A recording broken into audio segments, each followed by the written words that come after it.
Hello everyone, মই অন্যটা ভিডিওলৈ সকলোকে স্বাগতম জনাইছো। আশা কৰো ভিডিওটো চাব সকলোৱে মোক মৰম দিব, লাইক, কমেন্ট, সাবস্ক্ৰাইব, শেয়াৰ কৰি দিব। আৰু এয়া আজি আমাৰ ৰাতি ভাত মাছ আৰু বনোৱাটো মই নেদাই খালো যেহেতু সকলোৱে বনাব জানে আৰু এয়া আজি আমাৰ ভাতৰ থালিখন এনেকৈ আৰু এফালে দাইল, মাছ ফ্ৰাই, ডিম, পাপৰ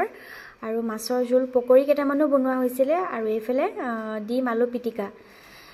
আৰু এয়া ভাতমুঠি খাই লওঁ আৰু তেতিয়া হলে এতিয়া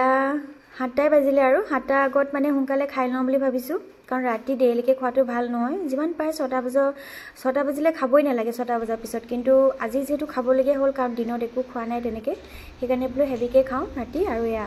মই যোনদিনা হেভিকে নাখাওঁ দিনত সেইদিনাখন মই ৰাতি অকমান হেভিকে খাওঁ আৰু ৰাতিপুৱালে মই আকৌ ফাস্টিং কৰো আৰু এয়া পাৰ্সেলটা আহিলে আনবক্সিং কৰিলো এয়া মোৰ পূজা গিফ্ট স্পেশালি দিছি আৰু আহি আছে পিছে আপোনালোকে পূজা কাপোৰ ললে না জনাবচোন আৰু এয়া আজি বোলো পকৰিকে খাওঁ সকলোৱে মিলি যেহেতু বৰষুণৰ বতৰ তো হে আৰু লাল চাহ খাম বুলি সকলোৱে কৈছে আৰু পকৰি বনালো ইয়াত সুজি এড কৰি দিছো আৰু মছলা যি ভাল পাই দিব আৰু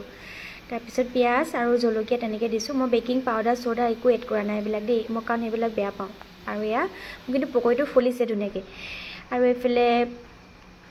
কফি লৈ ললো যেহেতু লাল চাহ খোৱাৰ কথা আছিল লাল চাহ মই খোৱা নাই ঘৰৰ সকলোকে দিলো আৰু মই কফি লৈ ললো উইদাউট সুগাৰ আৰু পকৰিটো কেনেকুৱা আছে জনাব আৰু এটা পাৰ্সেল আনবক্সিং কৰিলো এয়া ইয়াত পইচাত হাসিবৰ কাৰণে আনিছো নাজানো পাও নে নোৱাৰো কাৰণ মই বহুত খৰচা কৰো মোৰ বহুত খৰচ হয় জিপে গুগল পে হেবোৰ থকা পাতে বেছি খৰচা হয় হেতু আনইনষ্টল কৰি দিম বিও এতিয়া মানে আনইনষ্টল কৰিব পৰা নাই যেহেতু কেতিয়াবা দৰকাৰ হয় আৰু আজিকালি হাতত মানুহৰ পইচা নাথাকে নহয় জানো সব যেহেতু জিপে গুগল পে যুগ তো হেতুৱে আৰু আগতে পইচা চুবলে পাইছিলো এতিয়া অকল ডাইৰেক্ট অনলাইন মানে হেতুৱে আৰু একাউণ্টতে সোমাই হেনুকুৱা ধৰণৰ হয়